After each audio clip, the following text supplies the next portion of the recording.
क्या लिखा हुआ है हेडिंग क्या, गुड सेंट ऑन, मैंने कुणाल को 100 घड़ी दे दिया अप्रूवल बेसिस में। किस बेसिस में? किसको अप्रूवल बेसिस का मतलब नहीं पता? पहले वो बताओ, पता है क्या होता है?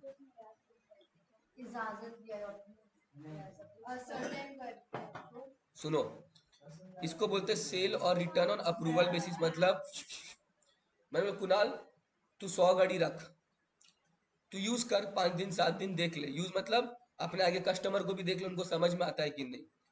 अगर तेरा मार्केट में डिमांड है तो तू मेरे को कंफर्म कर देना, मैं मान लूंगा मैंने 100 घड़ी तेरे को सेल कर दिया। तेरे को अच्छा नहीं लगे तो मेरे को रिटर्न कर देना वापस। इसको बोलते हैं सेल ऑन रिटर्न और approval basis. Are you getting my point? चलो, अच्छा बात है सर। तो सर अब सुनना ध्यान से, सेल ऑन रिटर्न और अप्रूवल बेसिस में एग्जांपल चेंज करता हूँ। मान लो मैंने ये जो फोन है ये कुणाल को अप्रूवल बेसिस में दिया कि कुणाल 7 दिन के लिए रख मैक्सिमम, 7 दिन के अंदर बता देना कि तेरे को अच्छा लगा कि नहीं लगा, नहीं लगा तो रिटर्न। तो मैं उसको सेल कब मानूंगा? सुन लो, या तो पहला कंडीशन कुणाल मेरे को कंफर्म कर दिया कि सर आपका वो फोन मेरे को बहुत अच्छा लगा सर, सेल हो गया। तो सेल और अप्रूवल रिटर्न में अगर बायर कंफर्म कर दिया कि सर मेरे को अच्छा लगा, सेल मान लेंगे। 9 दिन हो गया, 10 दिन हो गया, 12 दिन हो गया, फोन ही नहीं कर रहा है। कितना दिन का टाइम था? टाइम खत्म, मेरा कोई गलती नहीं है, वो सेल मान लूंगा। लॉजिकल है। टाइम अगर एक्सपायर हो गया सेल मान लिया जाएगा। पहला मैंने क्या बोला, बायर अगर क्या कर लिया, कंफर्म कर दिया, सेल मान लो। बायर कंफर्म नहीं किया, सर टाइम खत्म हो गया, सेल मान लो। तीसरा, बायर कुछ ऐसा कर दिया जिससे वो, जो वही कर सकता था जो ओनर है। क्या बोला मैंने? बायर वही कर सकता था जो ओनर है, हालांकि ओनर नहीं था, मगर बायर ने कुछ ऐसा कर दिया जिससे वो साबित कर दिया कि वो ओनर है। जैसे मान लो कुणाल ने चौथे दिन वो मोबाइल इशिता को या आकाश को बेच दिया। वो बेच सकता था? नहीं, मगर वो बेच दिया, क्योंकि बेच वही सकता है जो ओनर है। तो मतलब पक्का मैं मान लूंगा कि फोन किसको ट्रांसफर हो गया? कुणाल को। या फिर वो बेचा नहीं, वो गिरवी रख दिया। गिरवी कौन रख सकता है? जिसका गुड्स है। तो वो बेचा नहीं, गिरवी रख दिया, वो ओनर मान लिया जाएगा, यानी गुड्स ट्रांसफर हो गया। मतलब समझो, या तो बायर कंफर्म कर दिया कि वो कौन है, वो एक्सेप्ट कर लिया। बायर एक्सेप्ट नहीं किया मगर टाइम खत्म हो गया। तीसरा, वो कुछ ऐसा कर दिया जिससे साबित हो गया कि वो ओनर जैसा ट्रीट कर रहा है अपने आप को। तो वो क्या बन जाएगा? वो, उसको गुड्स मान लिया जाएगा, सेल हो गया। तो कब सेल नहीं माना जाएगा? या तो मना कर दिया पहले ही, या तो वो क्या कर दिया, मना कर दिया कि सर हमको नहीं अच्छा लग रहा है, आप ले लीजिएगा मेरे से। तो वो फिर ओनर नहीं माना जाएगा, उसको गुड सेल नहीं। ये सुन, देखो क्या लिखा है, सुनो, एक एक चीज मैंने समझाया। देखो, ए बी और सी, कोई ऐसा पॉइंट नहीं तुमको समझ में नहीं आएगा, प्लीज रीड करो, ट्रस्ट में तीनों समझ में आएगा तक। पहला क्या लिखा हुआ है, कब, देखो, property transfer to the buyer कब कब कब कब कब कब, तीनों केस में। पहला क्या लिखा हुआ है, when he signifies is approval, या कुछ ऐसा कर दिया जिससे ट्रांजेक्शन एक्सेप्ट हो गया। कुणाल मेरे को हाँ नहीं बोला, इधर देखो, कुणाल मेरे को हाँ नहीं बोला, लेकिन तीसरा दिन किसी के थ्रू पेमेंट भिजवा दिया, हाँ ही हो गया ना? वही तो लिखा हुआ है। पॉइंट नंबर बी, वो सिग्निफाई नहीं किया मगर जो टाइम था ना वो खत्म हो गया। वो क्या हो गया? खत्म हो गया, राइट। अच्छा, पॉइंट नंबर बी में एक सवाल करना है मेरे को। कॉन्ट्रैक्ट में कोई टाइम नहीं था, मैं कुणाल को संतरा बेच रहा हूँ। क्या बेच रहा हूँ? संतरा, 200 केजी का। मैंने बोला कुणाल रख ले, अच्छा नहीं लगेगा तो वापस रिटर्न कर देना। 2 महीना बाद आके रिटर्न कर रहा है, बोले सर आपके कॉन्ट्रैक्ट में कोई टाइम नहीं लिखा हुआ था, इसलिए मैं 2 महीना बाद कर रहा हूँ। संतरा 2 महीना टिकेगा? नहीं ना। रीजनेबल टाइम क्या हो गया, 2 दिन, 3 दिन, 4 दिन। तो अगर रीजनेबल टाइम चेक करना है तो देखना वो गुड्स कैसा है। तो अगर बेटा टाइम मेंशन नहीं तो रीजनेबल टाइम, समझा मेरा बात? और थर्ड क्या लिखा हुआ है देखो, it does something to the good which is equivalent to accepting the goods. या तो बेच दिया, प्लेज कर दिया, गिरवी रख दिया, तो ओनरशिप किसका हो जाएगा? बायर का हो जाएगा। तीनों पॉइंट समझा? ये तीन ही पॉइंट है इसमें, और चौथा पॉइंट आज तक ना आया ना पैदा हो सकता है। क्लियर हो गया? क्लियर। कुणाल क्या क्या कंडीशन है बताओ जल्दी से।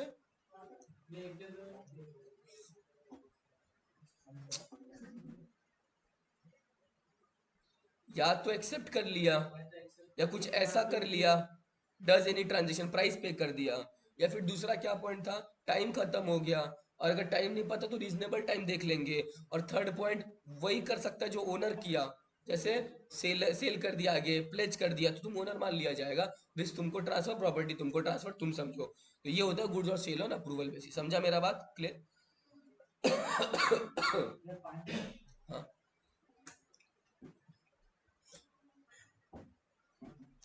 दृष्टि एग्जाम्पल 6 थोड़ा पढ़ो तो, थोड़ा हल्का आवाज में, मतलब सुनाई देना चाहिए मेरे को, पढ़ो। He bought a musical instrument from a musical shop on a condition that he will purchase it. If he likes that instrument, after a week, he has informed the shop owner that he has agreed to purchase the musical instrument. The ownership is transferred when he has decided to purchase the instrument as his own. मतलब P खरीदा, बोला, क्या बोला कि अगर हमको अच्छा लगेगा तो मैं रख लूंगा। फिर पी जब अग्री कर गया फोन करके कि हाँ मेरे को अच्छा लगा, उसी समय ओनरशिप ट्रांसफर हो गया। इसमें तो बोलने का जरूरत ही नहीं है ना? चलो,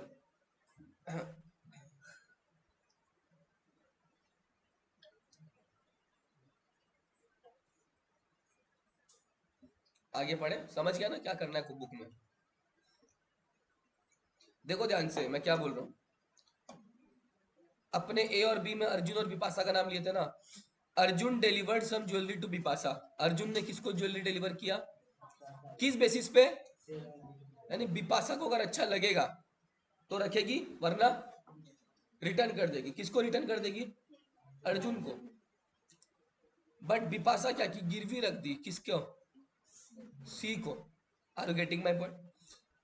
मेरा एक सवाल है, अगर बिपाशा ऐसा कर दी, ओनरशिप किसका हो जाएगा? गिरवी तो वही रख सकता है जो ओनर है। लेकिन now I have a question. Question क्या, सुनना ध्यान से। बिपाशा ने गिरवी किसके पास रखा? तो तुम लोग बोला हाँ सर ओनरशिप ट्रांसफर हो जाएगा। किसके अगेंस्ट में? किसके अगेंस्ट में? बिपाशा के अगेंस्ट में। बात समझो, बहुत इंपॉर्टेंट केस है। अर्जुन ने जस्ट अप्रूवल बेसिस पे दिया था ना। किसको दिया था? बिपाशा को। बिपाशा आगे जाके वो ज्वेलरी जो है चंदन के खिलाफ गिरवी रख दी। गिरवी कब रखता है? बिपाशा ने चंदन से कुछ खरीदा होगा, तो चंदन बोला ए कुछ गिरवी रख। तो बिपाशा ने जो ज्वेलरी अर्जुन से खरीदा था वो भी अप्रूवल बेसिस पे, वो आगे क्या कर दिया? गिरवी रख दिया। Now have a question. Suppose Bipasha Chandan का पैसा नहीं दे पाती है। क्या बोला मैंने? बिपाशा चंदन का पैसा नहीं दे पाती है। Now I have a question. जो अर्जुन था, क्या वो चंदन से ज्वेलरी ले सकता है कि नहीं ले सकता है? थोड़ा सोच के बोलना। तीन जन था, अर्जुन था, बिपाशा, चंदन। अर्जुन ने बिपाशा को बेचा अप्रूवल बेसिस में। बिपाशा आगे वो गिरवी रख दी किसके पास? चंदन के पास। बिपाशा चंदन का पैसा नहीं दे रही है। अर्जुन क्या वो ज्वेलरी चंदन से वापस ले सकता है क्या? क्यों? क्योंकि पहला बात, अर्जुन ने जब गिरवी पे, अर्जुन ने जब बिपाशा को दिया, बिपाशा ओनर बन गई क्योंकि उसने आगे क्या कर दिया? गिरवी। अब ओनर जो है वो आगे जो भी कर सकता है।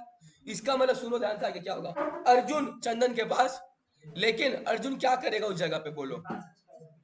बिपाशा से क्या ले लेगा? पैसा। अर्जुन चंदन के पास नहीं जा सकता है। अर्जुन खाली बिपाशा से क्या ले लेगा? पैसा। क्योंकि ओनर कौन है? बिपाशा ओनर है। या सुन लो, तो अर्जुन चंदन के पास नहीं जा सकता है। अर्जुन बिपाशा के खिलाफ केस फाइल करेगा, बोलेगा ए ओनर तू थी ना, तू आगे गिरवी रख, मेरे को मतलब नहीं है। चंदन और वो तेरा मैटर है, मेरे को तो क्या चाहिए? पैसा चाहिए ज्वेलरी का। ये सुन लो, देखो क्या लिखा हुआ है। In this case A has no right against Chandan. A का चंदन के खिलाफ कोई राइट? ए जो है, A can recover only the price of jewellery from B. Easy है। ए खाली प्राइस ले पाएगा। किससे ले पाएगा बेटा? बी से। यानी अर्जुन चंदन के पास, अर्जुन खाली किसके पास जाएगा? बिपाशा के पास जाएगा। किस ले जाएगा आकाश अर्जुन बिपाशा के पास? पैसा लेने के लिए। हाँ ठीक है, समझा? Example 8। A sends to B a water motor on approval और रिटर्न बेसिस। ए ने बी को कोई वाटर मोटर भेजा। किसको भेजा? बी को भेजा। B to return it after trial in August. B trial करेगा, उसको रिटर्न कर देगा। किसको? वापस से ए को। ए ने बी को कोई मोटर कर दिया, बी उसको ट्रायल करेगा और वापस क्या कर देगा? रिटर्न कर देगा। लेकिन अब सुनो ध्यान से, क्या हुआ? The water motor has not been return by reasonable time. A ने बी को दिया वाटर मोटर, बी साला रिटर्न ही नहीं किया। अब ए क्या बोलेगा? अब हम नहीं लेंगे तेरा, ऐसा बोल सकता है? क्यों नहीं बोल सकता? बोल सकता है रीजनेबल टाइम खत्म हो गया, अगस्त तक उसको रिटर्न करना चाहिए था, वो रिटर्न ही नहीं किया, return with in the reasonable time नहीं किया, तो नाउ ए जो है वो बी से वो मोटर नहीं लेगा, पैसा ले लेगा। देखो क्या लिखा, A is not bound to accept and B must pay the price. Are you getting my point? समझा? आज मान लो मैं कोई कंप्यूटर खरीद रहा हूँ सामने वाला बोले एक हफ्ता बाद आप देख लीजिए, मैं कंप्यूटर 8 महीना यूज करके उसको रिटर्न कर रहा हूँ, चलेगा? अमेजन का कपड़ा रिटर्न करता है ना, 3 महीना का टाइम देता है वो लोग, कितना टाइम देता है? समझा मेरा बात? तुम 5 दिन 7 दिन काफी है, राइट? वो सेल ऑन अप्रूवल ही हो गया, मगर तुमको रीजनेबल टाइम के अंदर क्या करना पड़ेगा? उसको रिटर्न, वरना प्राइस दो उनको। Are you getting my point? Easy है, ये सब टॉपिक बहुत इजी है, बहुत ज्यादा इजी। नेक्स्ट क्या लिखा हुआ है? देखो क्या लिखा हुआ है, सेल फॉर कैश ओनली, कुछ नहीं है, सुनो ध्यान से। कोई ऐसा अगर टर्म्स एंड कंडीशंस था मेरे और मान लो इशिता के बीच में, ए इशिता मैं तेरे को वाटर बॉटल दूंगा, क्या बोला?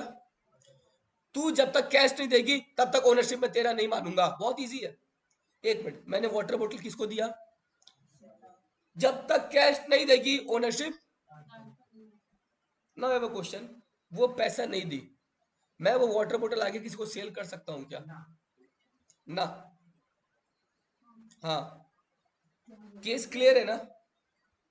वाटर बॉटल मैंने बेचा, वो कैश नहीं दी, हमारे बीच में ऐसा अग्रीमेंट हुआ है कि अगर जब तक तू कैश नहीं देगी तब तक ओनरशिप तो को ट्रांसफर नहीं होगा ना। आइए वो क्वेश्चन, क्या मैं वो आगे वाटर बॉटल किसी और को बेच सकता हूँ?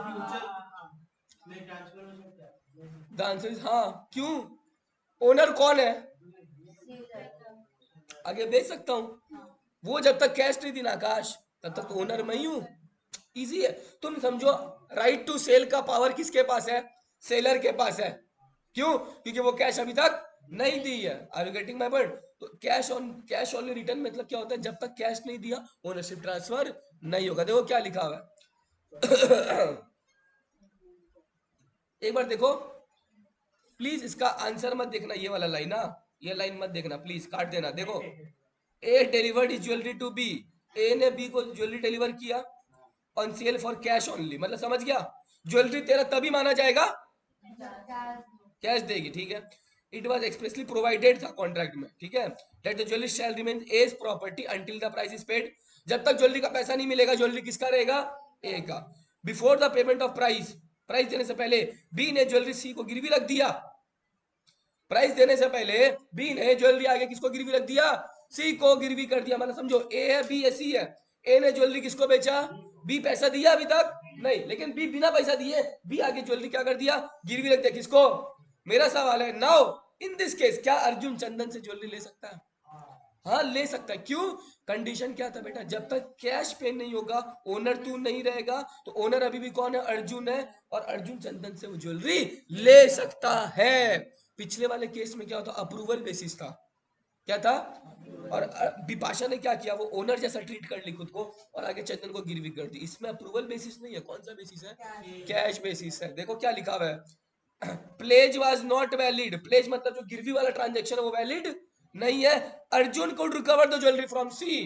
दोनों केस याद है? सेम ही कैसा केस है, बट फर्क है। पहला वाला क्या था? सेल ऑन अप्रूवल, उसमें प्लेज वैलिड है, उसमें प्लेज वैलिड है, इसमें प्लेज वैलिड। प्लेज मतलब गिरी वाला ट्रांजेक्शन, उसमें तो वैलिड है। अर्जुन चंदन के पास नहीं जा सकता मैडम, मगर इसमें अर्जुन चंदन के पास जा सकता है। वो कौन सा बेसिस है? Cash basis. समझा?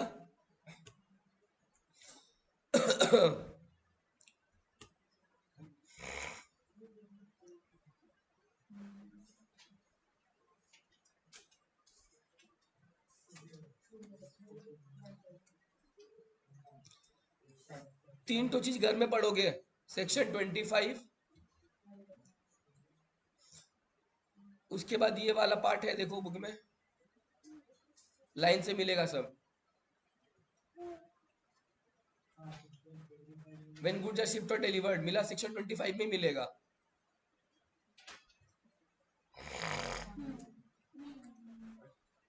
नहीं है? बुक दो एक बार। Reservation of right on disposal है ना?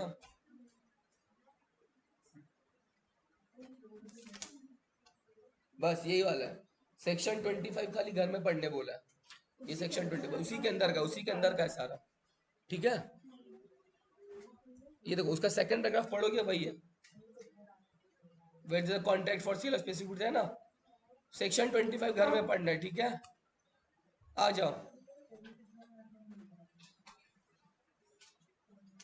सेक्शन 25 घर में, सेक्शन 26 स्टार्ट कर रहा हूँ, ठीक है। सेक्शन 25 घर में पढ़ोगे, ठीक है। आ जाओ, वो आएंगे तो अभी।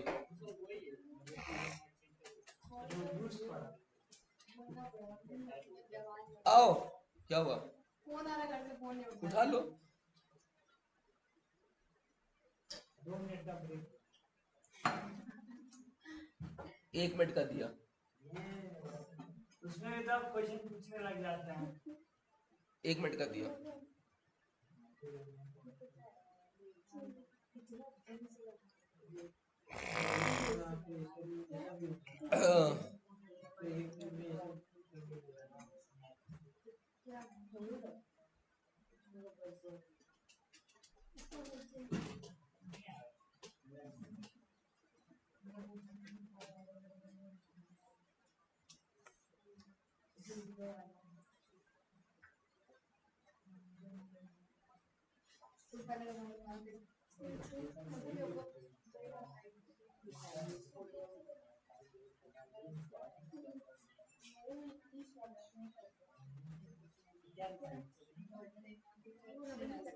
तुम्हारा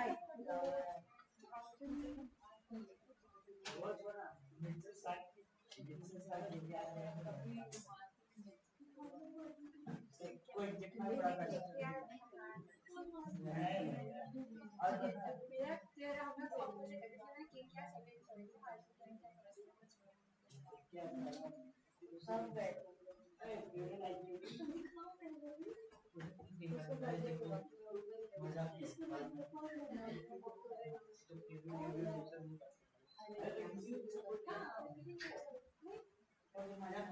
खाली मैं देखो जब इंडिया पाकिस्तान तो खाली शुरुआत में बोल देते हैं वही जीतता है तो दूसरा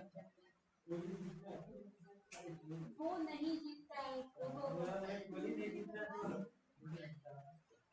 कोहली जीतता है भी आरसीबी एक बार में जाता है भाई ये मत जाता है चलो वो जाके भी क्या किया आठ रन से हमारा तो मान हार बचा एक रन का निकाल स्टूवर्ट भी अच्छा इसीलिए भी एक मार्क से एक ओवर में अच्छा इसीलिए एक मार्क से 90 नहीं बना पाया इसीलिए एक मार्क से पीछा तो या 8 मार्क से वो तो नहीं स्टूवर्ट भी इस बार से निकाल देगा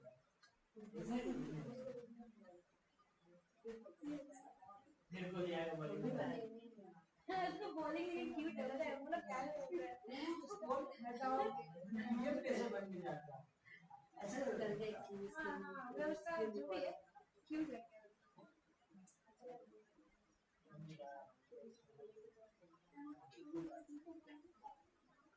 सपना जी से मिले भैया भैया तो एक लाख पैसे मिला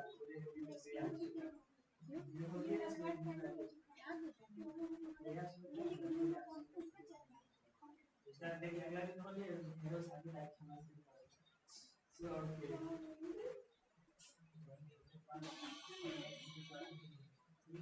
और जो डॉक्यूमेंट को है महा पॉपुलर कौन सा सीरीज देता है और मालूम है आधा इंडिया में आधा आधा जरूर आधा दुबई देखता है कौन से लाइक है तो लिख देता है कौन 7 अप्रैल तक की दो हाँ तो आपको इलेक्शन की 7 तारीख तक नहीं होगी ये उसके बाद ही मैसेज होगा मगर वो दुबई में हो सकेगा हो दिल्ली में भी शायद नहीं होगा अरे मतलब पूरा दुबई में और कहाँ करेगा आप बताओ कोई तो दुबई में करता है जैसे सुनो ना मतलब लोग कौन से बात है मेरे को भी नहीं मिलता है कॉन्फ्रेंस कॉल रायपुर तुम्हारे तुम्हारे तो बोल रहे हैं 29 मार्च में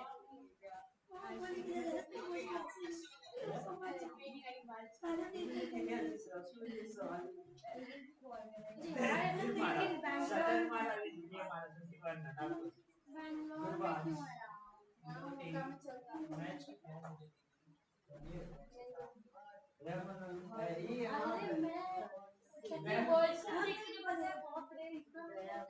श्रीलंका के साथ जब मैच होता था तो चिन्ना समुद्र स्टेडियम छोटा सा स्टेडियम इधर छोटा सा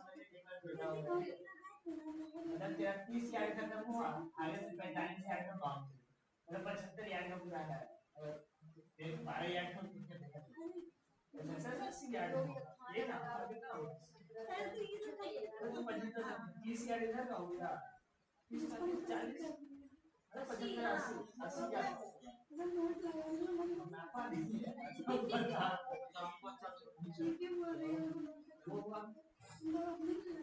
इधर से बैटिंग लाइनअप करवा है मतलब उनको बीएड और नोट बीएड बैटिंग लाइन बहुत देखिए नहीं अगर स्पिनर लोग क्या बीएड है तगड़ा तो है जहां नहीं पाता देख हम एक दिन का आपके पास नहीं जाएगा चाहे बिजनेस गेम में से ये गेम सुनने का ख्याल है सुपर आईसीबी की टीम ग्रसरा से जा अब रहा आपने जिन्हें मेंशन किया है इंस्टाग्राम पे देखिए नहीं देखिए उसका बैटिंग आपको लाइनअप लिया तो बहुत दोनों तगड़ा है बॉलिंग लाइनअप में भगवान है हम लोग इसमें मालिक में सिंपल यही मजाक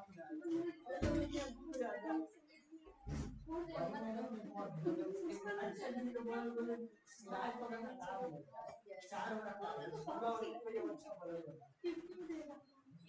कोई है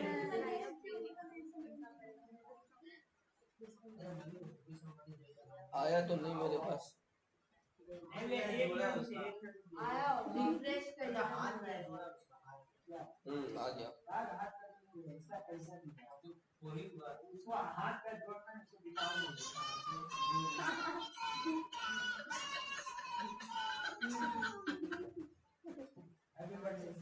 दिया कितना अप्रैल को है? 8 आप दोनों मिलके एक साथ पार्ट करेंगे 6.5 तारीख को तो 5 और 8 के बीच में 6.5 आता है ना। क्या पार्ट हाँ तुम तो रहेगा नहीं प्रो पार्टी के टाइम तुम तो बाहर रहेगा। हाँ, नहीं तुम पार्टी को देखें। ये लोग तो देखिए याद नहीं आओ वाइफ बर्थडे वाला वाइफ नहीं आता है ना, सब दिन ऐसे लगता है। क्या कहाँ जब वो तुम तो रहेगा नहीं ना। बचपन में थोड़ा रहता था कि बर्थडे आ रहा तो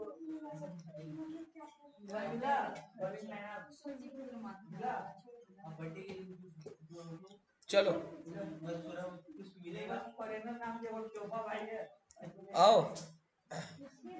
ये देखो ये हम लोग का पढ़ा हुआ है क्या है अनलेस अदरवाइज एग्रीड, जब तक कुछ अग्रीड नहीं है good remains at the seller risk, जब तक प्रॉपर्टी ट्रांसफर नहीं हो गया। बट जब गुड्स बायर को ट्रांसफर हो गया तो रिस्क किसका हो जाएगा बेटा, बायर का हो गया। यस और नो, फर्क नहीं पड़ता कि डिलीवरी हुआ कि नहीं, रिस्क प्रॉपर्टी ट्रांसफर तो रिस्क भी ट्रांसफर है ना। डिलीवरी हुआ कि नहीं फर्क, मेरा गुनगुन वाला एग्जांपल डिलीवरी नहीं हुआ था ना फोन का, फिर भी रिस्क ट्रांसफर हो गया था, तो डिलीवरी से फर्क नहीं। प्रॉपर्टी ट्रांसफर रिस्क तुम्हारा, डिलीवरी से फर्क ठीक है। अच्छा लेकिन अगर डिलीवरी डिले हो गया, चाहे बायर के पार्ट से या सेलर के पार्ट से गलती हुआ, डिलीवरी हो नहीं पाया या बायर की गलती से या, तो रिस्क किसका रहेगा बेटा, जिसका गलती था।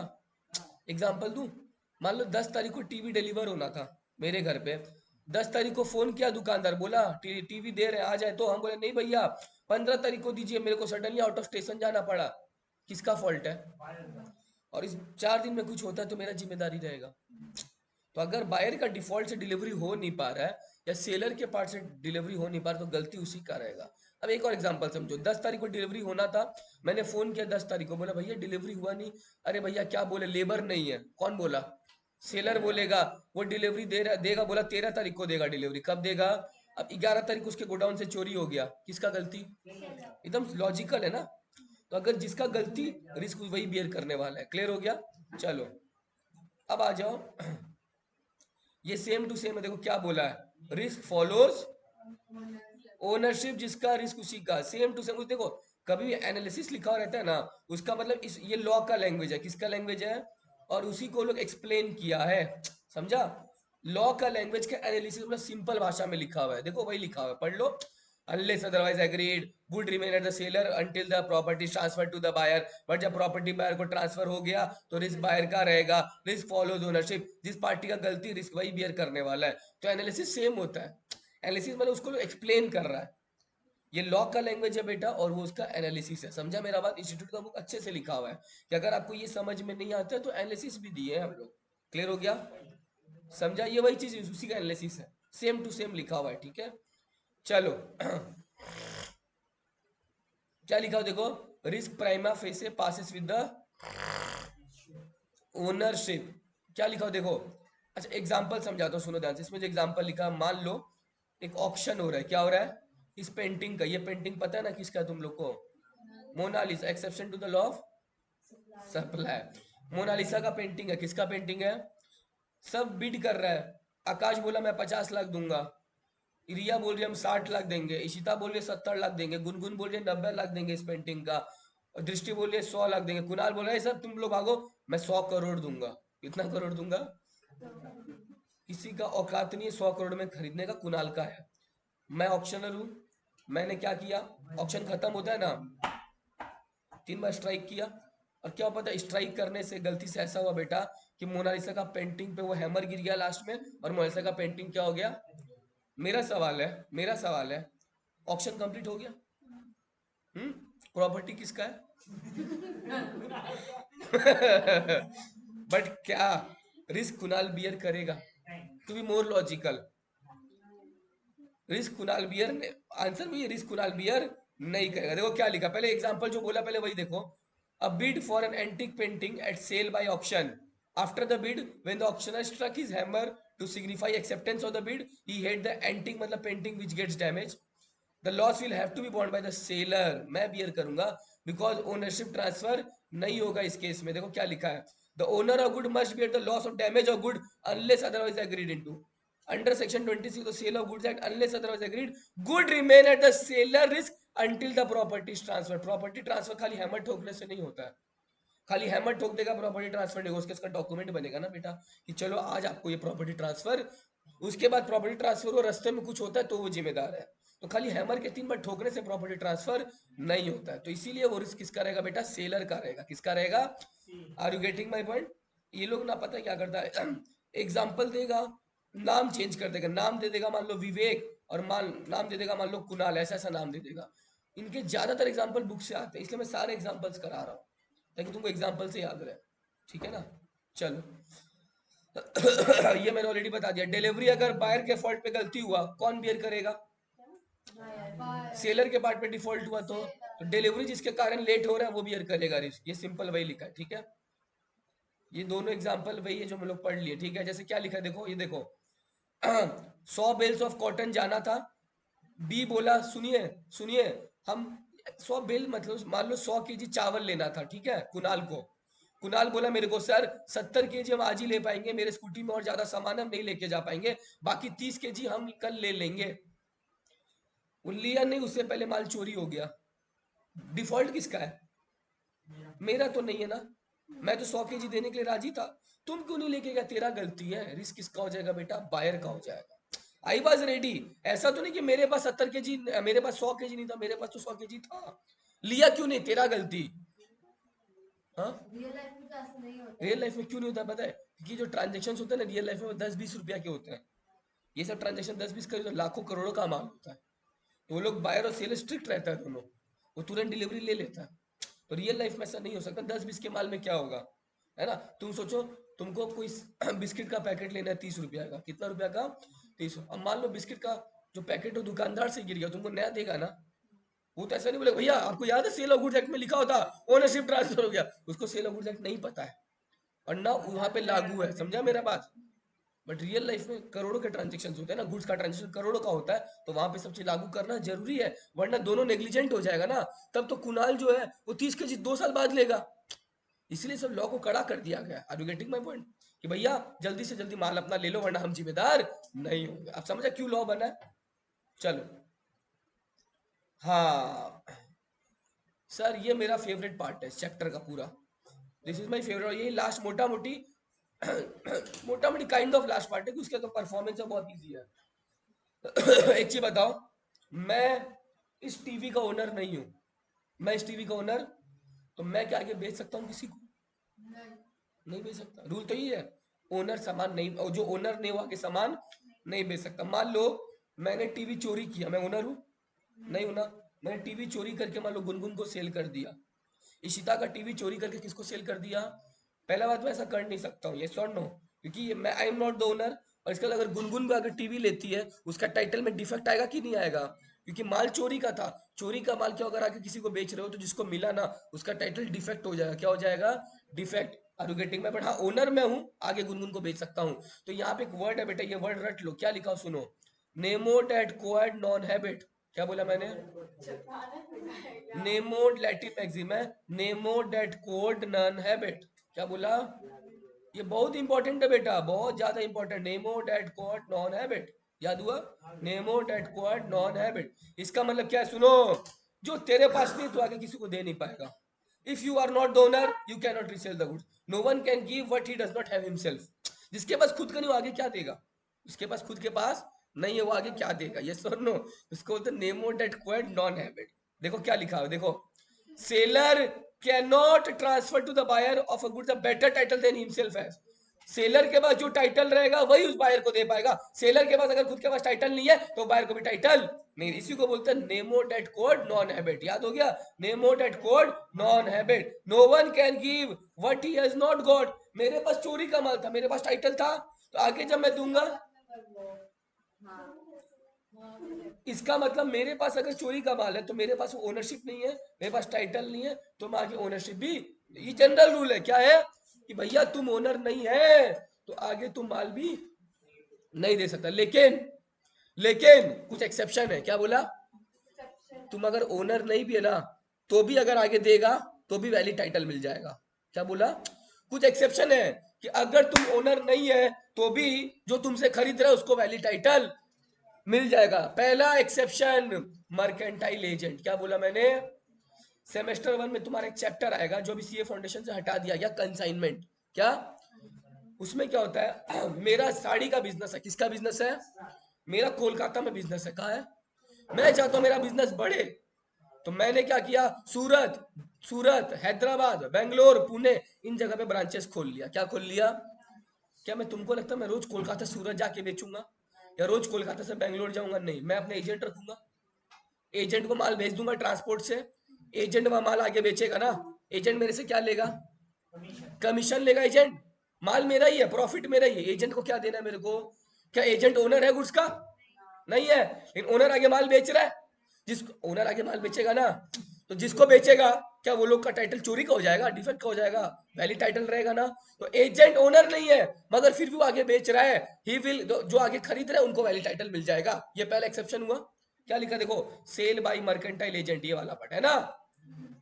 तो अगर एजेंट आगे किसी को बेच रहा है, एजेंट को अथॉरिटी मिला हुआ है, तो सामने वाले को वैलिड टाइटल मिल जाएगा। तो देखो, इसके ओनर नहीं था फिर भी आगे दे रहा है।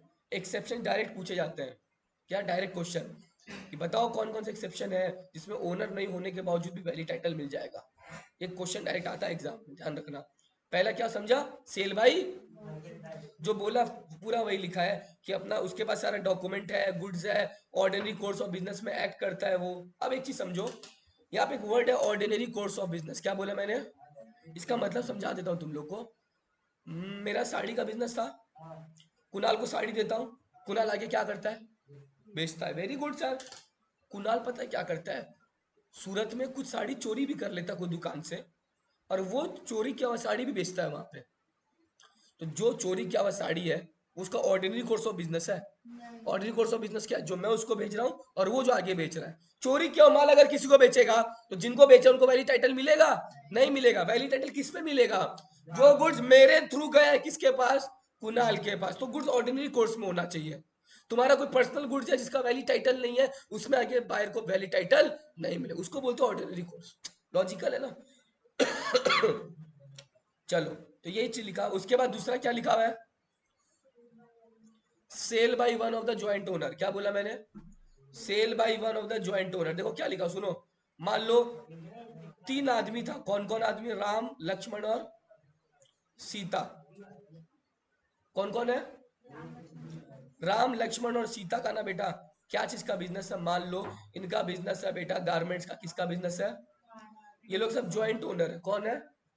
तीनों मिलके धंधा करते हैं, ज्वाइंट ओनर। पैसा भी तीनों लगाता है, पार्टनरशिप जैसा। पैसा भी तीनों लगाता है, बेचता भी तीनों है। Now I have a question, सुनो ध्यान से।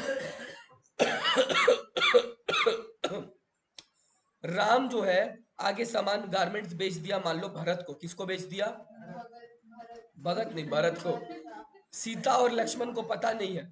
सीता और लक्ष्मण को पता नहीं। Are you getting my point? तो ओनर तो तीनों था। ओनर तो राम आगे किसको बेच दिया? भरत को। मेरा सवाल है क्या भरत को वैली टाइटल मिल जाएगा कि नहीं मिल जाएगा? ज्वाइंट ओनर है, कोई भी कुछ भी कर सकता है, सामने वाले को वैली टाइटल मिल जाएगा। Are you getting? देखो क्या लिखा हुआ है, ए बी सी 3 भाई है। एग्जाम्पल देखो, ए बी सी बुक का, ये बुक में एग्जाम्पल होगा। ए बी सी 3 भाई है, तीनों ज्वाइंट ओनर है टीवी का और वीसीआर का। और अब बी और सी के कंसेंट से जो वीसीआर है वो ए के पोजीशन में रख दिया गया था। किसके पोजीशन में?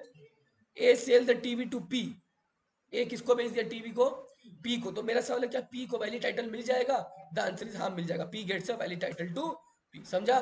बी और सी से पूछने का जरूरत नहीं है।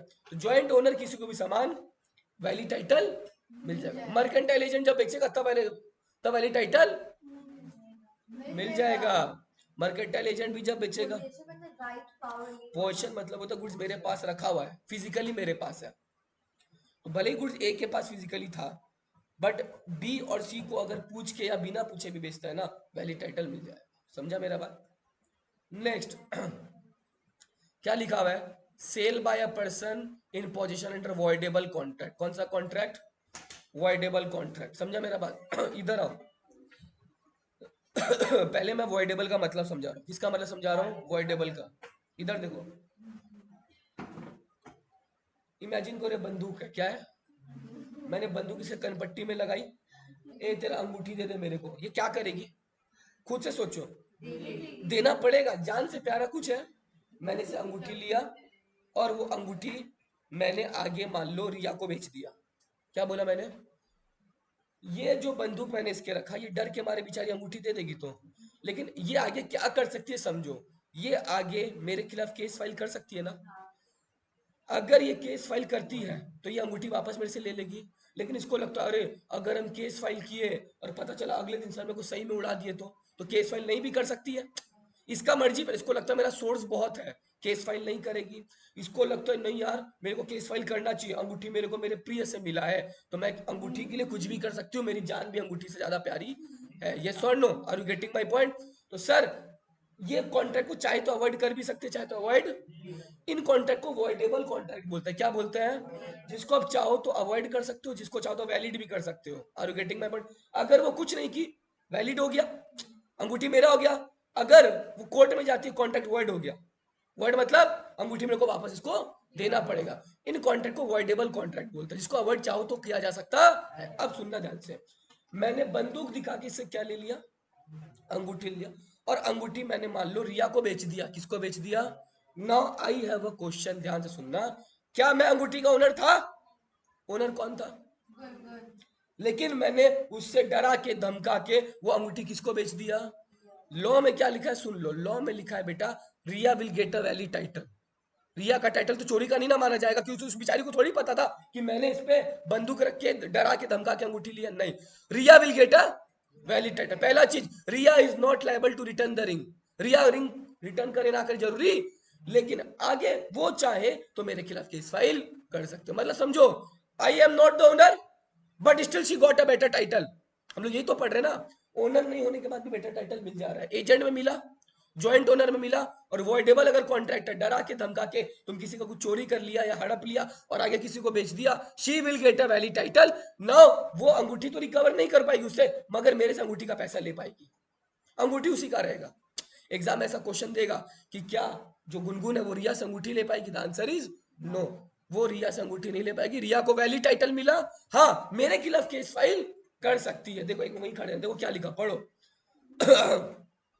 एक्स फ्रॉडलेंटली, एक्स मतलब मैं हूं, धोखा से डायमंड रिंग ले लिया वाई का। वाई कौन है? गुनगुन है।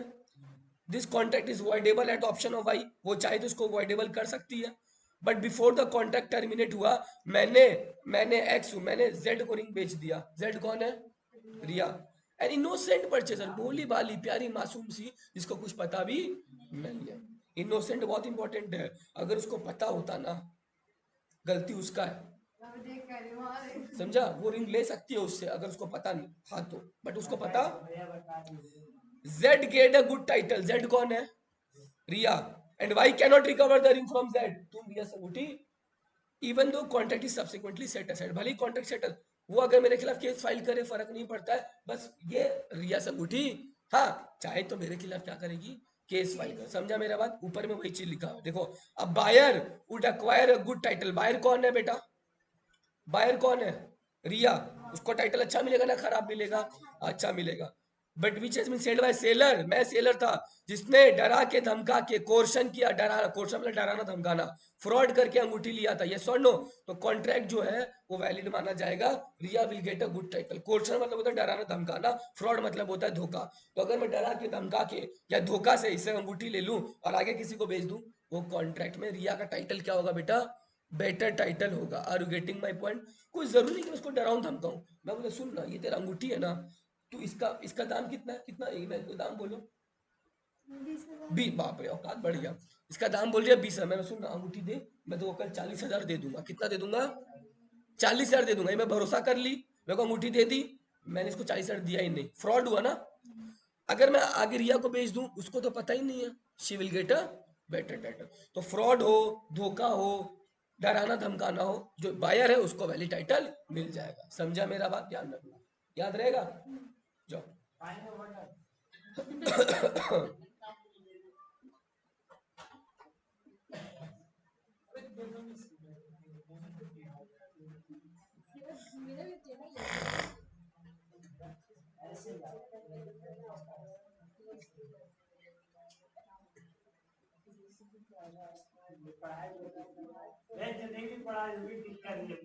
इसमें अभी देखिए ये जो स्लाइड है उसी को देखिए।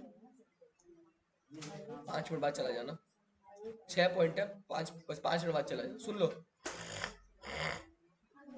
देखो सुनना ध्यान से, तुमको फर्स्ट डे याद होगा Vivo T2 5G, मैंने कुणाल को अपना फोन बेचा था 10,000 में। कितना में? 10,000 में। फोन मेरे पास ही है, फोन किसके पास है? प्रॉपर्टी अभी तक कुणाल के पास ट्रांसफर। बीच में मेरे पास मान लो आ जाती है इशिता, बोलती सर आप कुणाल को मत दीजिए, वो फोन मेरे को दे दीजिए। कितना में? इशिता को नहीं पता था कि वो फोन ऑलरेडी किसको सेल हो गया, कुणाल को। यस और नो? तुम एक चीज समझो, मैंने फोन ओनर दे दिया था ना, ओनरशिप किसके पास है, बट गुड्स किसके पोजीशन में है? मेरे। ओनर वो है, पोजीशन किसके पास? मेरे पास। मैं इशिता को बेच दिया, इस मासूम को पता था नहीं। मैंने क्यों बेचा? लालच में आके। कितना एक्स्ट्रा मिल रहा है मेरे को?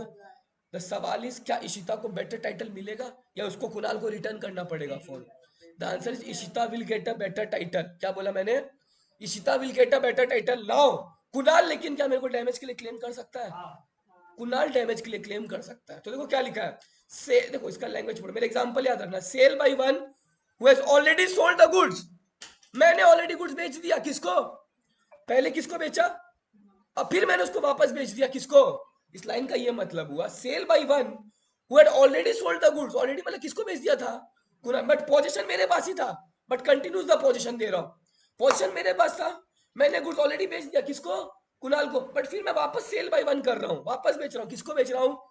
इशिता को अगर कुछ नहीं पता था, वो बेचारी भोली भाली इनोसेंट है, she will get a valid title. तो सोचो, क्या मैं ओनर था? नहीं। ओनर कौन था? बट क्या इशिता को वैली टाइटल मिला? हाँ मिला। 4 केस हो गया। एग्जाम्पल याद रखना please.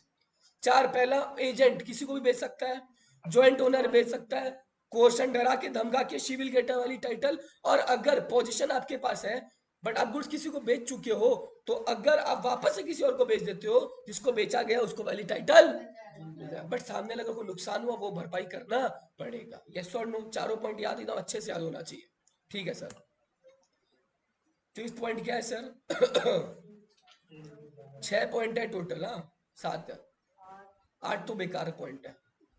Cell by buyer obtaining the possession before the property in goods has vested in him. क्या बोला सुनो ध्यान से, वेरी वेरी इंपॉर्टेंट।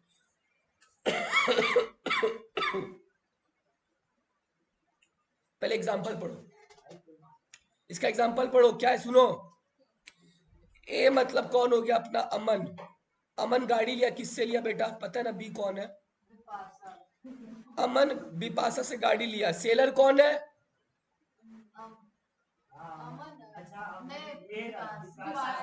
ऑब्वियसली यार, अमन गाड़ी लिया है ना, किससे लिया, बिपाशा से लिया। तो सेलर कौन है,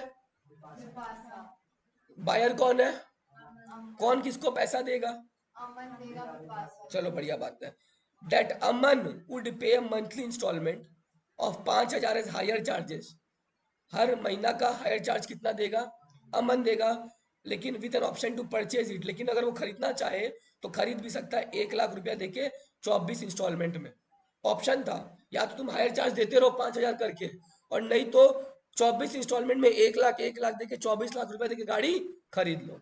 मतलब बिपाशा ने बेचा, किसको बेचा, अमन को। ऑप्शन दिया, या तो 5,000 रुपया हर महीना देते रहो मेरे को, या फिर 1,00,000 रुपया 24 बार तक दो, 24 लाख रुपया। गाड़ी का दाम होता है ना 20-25 लाख।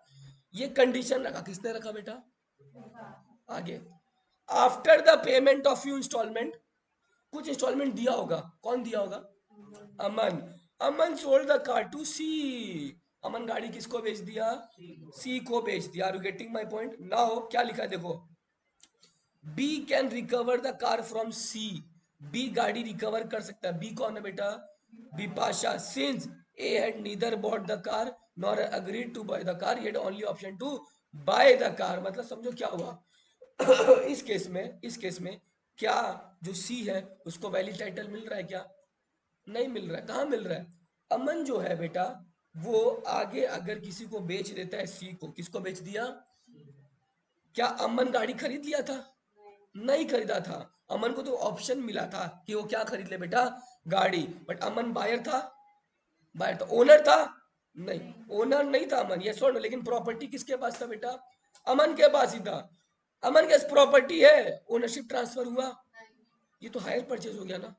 हायर परचेज का केस, हायर परचेज में ओनरशिप कब ट्रांसफर होता है, सिंपल हायर परचेज है। तुम अगर इंस्टॉलमेंट नहीं देगा, बिपाशा गाड़ी तेरे से और लेके किसी और को बेच देगी, वही कहानी है। तो हायर परचेज में अगर तुम इंस्टॉलमेंट का पेमेंट नहीं करता है तो बेटा तेरे से मैं क्या ले लूंगा, वापस अपना एसेट ले लूंगा, और एसेट जो है आगे किसी और को बेच सकता हूं। तो यहाँ पे सी को वैलिड टाइटल नहीं मिला, क्योंकि ओनरशिप किसको नहीं मिला बेटा। तो ये बेटा क्या है समझो, ये वो 4 पॉइंट में ओनरशिप ट्रांसफर हो रहा था, इसमें ओनरशिप ट्रांसफर यानी बायर को क्या वैलिड टाइटल मिलेगा, नहीं, इसमें बायर को वैलिड टाइटल नहीं मिल रहा है। Buyer will not get a valid title, इसमें बायर को वैलिड टाइटल एजेंट में मिल रहा था, ओनर ज्वाइंट ओनर में मिल रहा था, ज्वाइंट ओनर में मिल रहा था। उसके बाद थर्ड पॉइंट क्या था, कोर्सन फ्रॉड में मिल रहा था। उसके बाद fourth point, sale by one was already sold the goods but continues position दे रहा हूं, उसमें मिल रहा था, इसमें मिल रहा है नहीं। तो 5वां पॉइंट में ओनरशिप नहीं मिल रहा है, ये ध्यान रखना। क्योंकि ये केस किसका है बेटा, हायर परचेज का। हायर परचेज में जब तक आप लास्ट इंस्टॉलमेंट नहीं दे दोगे, सेलर के पास राइट है, वो क्या ले सकता है, एसेट। समझा मेरा बात। क्या हुआ, इफेक्ट ऑफ, बहुत इजी है, बहुत ज्यादा इजी है, सुनो ध्यान से क्या बोल रहा हूं। मेरे पास इशिता का फोन था, किसका फोन था, मेरे पास इशिता एक दिन के लिए बाहर गई, मेरे पास इशिता का फोन था। दृष्टि बोलती है मेरे को, सर ये फोन आप मेरे को बेच देंगे क्या 6,000 रुपया में। ये तो फोन आप ही का है, दृष्टि मेरे को बोली, ये फोन तो आप ही का। मैंने हाँ दृष्टि ले सकती है फोन, कोई दिक्कत। मैंने दृष्टि को सेल कर दिया। किसका फोन था, मैंने किसको सेल कर दिया, इसको बोलते हैं एस्टॉपल। क्या बोलते हैं आप ऐसे प्रिटेंड करते हो कि आप ओनर हो, कौन हो, ओनर हो। और अगर आप ओनर हो और आगे किसी और को बेच देते हो, भले ही मैंने क्या बोला, मेरा टाइटल जो वो खराब था तो, लेकिन इस केस में बेटा पावर मिल जाएगा, दृष्टि को वैलिड टाइटल मिल जाएगा।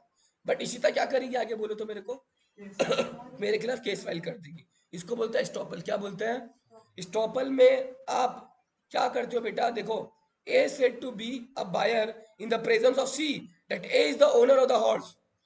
A said to be a buyer in the presence of C that A is the owner of the horse. But actual में ओनर सी खुद था।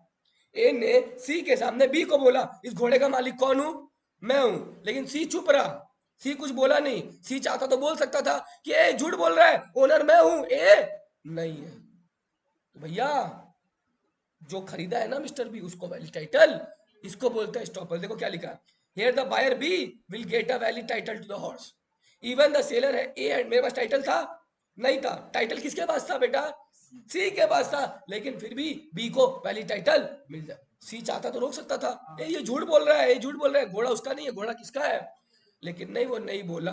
Are you getting my point, ये ध्यान रखना, उसको बोलते हैं स्टॉपल। क्या बोलते हैं, स्टॉपल, समझा। ये अनपेड सेलर वाला पॉइंट हम लोग यूनिट 4 में पढ़ेंगे। किस में पढ़ेंगे, क्योंकि हमारा यूनिट 4 पूरा नाम पढ़ो अनपेड सेलर है। क्या है, यूनिट 4 पूरा अनपेड सेलर है हमारा। यूनिट 4 का नाम है अनपेड सेलर, मिला। यूनिट 4 पढ़ो अनपेड, तो उसमें पढ़ेंगे, याद रखना। इंसॉल्वेंसी वाला भी उसी में पढ़ेंगे, ये भी उसमें पढ़ेंगे। अच्छा, इसके अलावा एक और चीज, लास्ट पॉइंट, ये 2 पॉइंट मैं समझा देता हूं, क्या सुन लो। मान लो आकाश को एक लैपटॉप मिला, क्या मिला, लैपटॉप का दाम था 40,000 रुपया। कितना दाम था, कितना,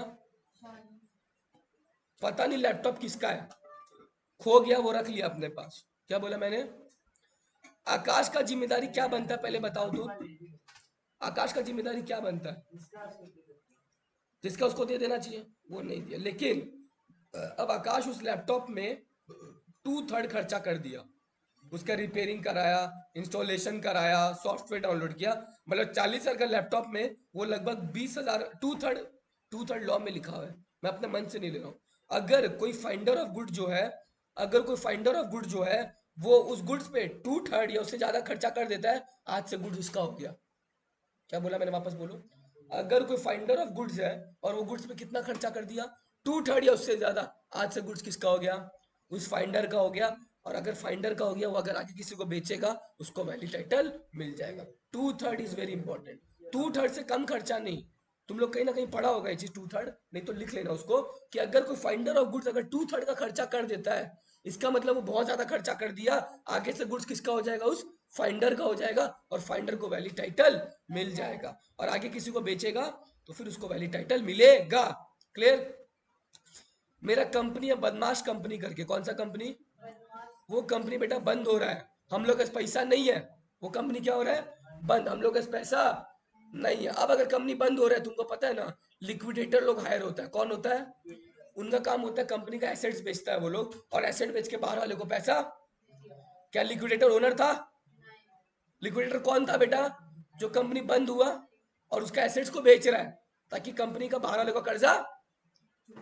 क्या लिक्विडेटर ओनर था, क्या जिसको बेचा उसको वैलिड टाइटल मिलेगा, हाँ मिलेगा। देखो liquidator was not the owner, but जिसको बेचा गया उनको वैलिड टाइटल मिल जाएगा, समझा मेरा बात। पौनी वाला बाद में कर लेंगे, ठीक है, पौनी अभी रुक जाओ।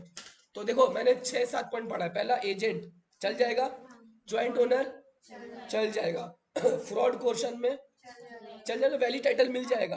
Point number 4, sale by the one but already sold the goods to someone, मिल जाएगा, मिल जाएगा। स्टॉपल में चल जाएगा, स्टॉपल में, हायर परचेज में, हायर परचेज, हाँ